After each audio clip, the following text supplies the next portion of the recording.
Ketika gue mulai edukasi pemilik bisnis harus mulai punya website sendiri, dan banyak yang berbondong-bondong datang ke Web Export buat dibuatin website, tiba-tiba muncul serangkaian konten dengan narasi yang sama. Intinya isinya website itu ribet, trafficnya dari mana, pembayarannya gimana, yang paling lucu teknologinya mundur ke belakang. Bentar. Narasi ini gue nggak menuduh, kok kebetulan sama banget di mana-mana. Nah, siapa yang mengorkestrasi ini? Padahal gue nggak pernah loh nyuruh UMKM ini buat keluar dari marketplace, langsung full ke website. Enggak, dua-duanya harus jalan. Dan narasi ini, kenapa kalian ambil kalau misalkan ada campaign itu? Ini kan kalian nggak mengedukasi orang yang lurus. Edukasi itu harus lurus ke depan. Dari setahun lalu gue udah keluar-keluar. Coba kalian buka Amerika, misalkan Amazon, US. Barang-barang apa ini? Barang-barang China, impor. Barang-barang specialty yang dari US dijual di Amazon. Pasti ada, tapi jelas ya dijual di website sendiri. Check out langsung bisa di Apple. Cari part motor, langsung bisa check out. Cari helm gua, langsung bisa check out. Dikirim ke Indonesia. Masalahnya kenapa teman-teman kita yang punya produk bagus ngirim sampel ke luar negeri itu susah? Karena ekosistem websitenya tuh nggak ada. Apa aja sih ekosistem? Kalau banyak website di Indonesia, pasti banyak agregator shipping. Sekarang cuma dikit banget. Pasti agregator shipping udah mikirin cara ke luar negeri gimana ngirim per item. Sekarang yang bisa bantu cuma beberapa perusahaan aja. Kalau di US langsung keluar, bahkan langsung keluar harganya. Di setiap negara gimana ngurusinnya bisa. Nah, kita kapan jadi negara maju yang seperti itu? Kalau kalian masih menerima pekerjaan buzzer seperti itu yang menyesatkan edukasi ke masyarakat. Dan kalau kalian bilang buat website itu susah, operasiinnya juga susah, check outnya susah. Susahnya dari mana? Bener-bener gue gak ngerti sama logikanya nih. Salah satu website yang dibuatin sama Web Export, kita ke Andor Apparel dulu. Dia ini jualan seragam, satpam, nakes, apar, dan berbagai macam pendukung aksesorisnya. Yang order tuh bukan 1 dan 2 loh. Di marketplace dia gede banget dan banyak pesanan B2B. Kalian bayangin pakai otak logika ya. Contohnya nih, mereka dapat orderan baju medis. Yang order nih banyaknya perusahaan. Sekali order tuh banyak. Misalkan baju medis harganya 100.000. Orangnya order 100 pieces, 10 juta totalnya. Kalau transaksinya di marketplace kan dipotong misalkan 20% deh minimalnya. Kan dipotong 2 juta, nerimanya 8 juta, kan gak lucu. Makanya gue buatin pesanan B2B. Bisa langsung special order, bisa langsung transaksi juga. Atau kalian bisa langsung check out aja deh. Mau beli berapa? Misalkan 50 biji, beli sekarang. Terus proses check outnya tuh susahnya di mana? Misalkan ini ada easyware.co.id, ini juga udah gede banget di marketplace. Kalian bisa search, bisa mau beli apa? Beli dioda. Keluar semua sama kayak marketplace. Kalian bisa lihat cara pemesanannya, FAQ-nya, kontaknya, blognya. Buat SEO gue suruh isi. Pengirimannya gimana, ngecek resi pun bisa. Ada poin loyalty kalau kalian sering belanja di website. Jadi bisa dipindahin tuh loyal customer ke website. Kita belanja sekarang. Misalkan gue mau beli transmitter 5mm.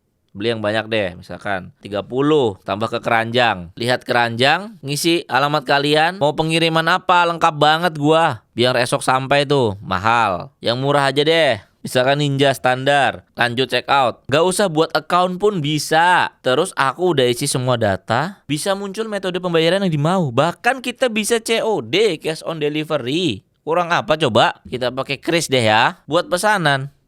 Udah muncul krisnya, tinggal kita bayar. Jadi susahnya di mana? Dan masalah budget juga kita sesuaikan dengan scale perusahaannya. Tentunya yang nggak membebani mereka. Mereka mau pakai teknologi apa? Budgetnya berapa? Kalau mereka mau buat full end-to-end custom, pakai modern JavaScript, pakai backend yang scalable, kita juga bisa. Tapi kalau budget mereka, bang, gue mau Shopify aja deh, ya bisa juga. Bang, gue mau pakai WooCommerce deh. Atau bang, gue mau WooCommerce-nya lebih canggih deh. Bisa kita pakai Bedrock WordPress. Kita udah pengalaman layanin ratusan UMKM buat pindah ke website. Dan gak harus beli di Web Export juga. Silakan beli dimanapun. Yang kalian nyaman, yang kalian suka. Justru ini juga membuka lapangan pekerjaan baru bagi teman-teman programmer yang sekarang mulai tergantikan sama AI. Ada kesempatan ngebuatin website buat para pemilik UMKM. Ekonominya muter, gak dimonopoli sama satu perusahaan raksasa aja. Sebenarnya gak apa-apa kalau dipotong 40%, 30% or something. Tapi programmer atau lapangan kerja kita gak pada di layoff. Nyatanya di layoff juga kan. Nyatanya harus ambil untung juga kan. Bukan berarti mereka salah. Cuman memang gue udah selalu suarakan dan utarakan. Pindahlah ke rumah sendiri. Jualan itu di rumah sendiri. Boleh jualan di rumah orang, boleh. Tapi bagi marketnya dari sekarang. Coba kalian udah mulai dari setahun lalu, pasti nggak kayak gini hasilnya. Ada potongan gede, ya udah ayam-ayam aja. Ada customer gue yang udah dari website kok, nggak masalah. Terus buat case-nya Andor Apparel juga, bahkan kalau belinya banyak, kita bisa ilangin shipment-nya. Kita bisa langsung ke pembayaran aja. Mau apa deh coba? Bank transfer,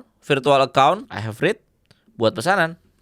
Tuh lihat, bisa bayar pakai Kris. Oke, tadi udah bisa bayar pakai link aja, bisa bayar pakai bank transfer, tapi paling gampang bayar pakai Kris lah, langsung jadi. Jadi susahnya di mana? Justru kalau semakin masyarakat kita tidak terbiasa punya produk yang gue fanatik banget nih sama ini, gue cuman mau beli barang dari ini. Jadi kita punya loyal customer, yang mana setiap brand besar di dunia ini pasti punya loyal customer. Kalau tidak ada loyal customer, selamanya akan ada perang harga di marketplace. Selamanya bakal berlomba-lomba jadi harga yang termurah. Dan akhirnya siapa yang menang? Ya barang-barang China lah. Kita nggak bakal bisa ngalahin. Coba kalian cek dah ke daerah-daerah sana, ke Tasikmalaya deh, yang banyak produsen sepatu. Bisa nggak dia ngalahin harga sepatu impor dari China? Nggak bisa. Pasti bakal lebih mahal di kita, karena industrialisasi kita udah kalah di awal. Nah kalau seperti itu dibiarkan dan perangnya di marketplace, misalkan produsen-produsen sepatu di sana akhirnya perang aja di marketplace, tetap kalah. Harus bikin brand, harus bikin website sendiri. Brandnya harus punya customer yang loyal, baru bisa menang. Di masalah ini nih sebenarnya kemana-mana. Jadi gue kebalik lagi ya, misal kalian nih ditawarin jadi buzzer, nggak apa-apa, potongan marketplace 40%, 30%, banyak-banyakin tobat dah. Itu nggak sehat loh buat iklim usaha loh. Coba kalian ke daerah, kalian ke pemilik-pemilik UMKM,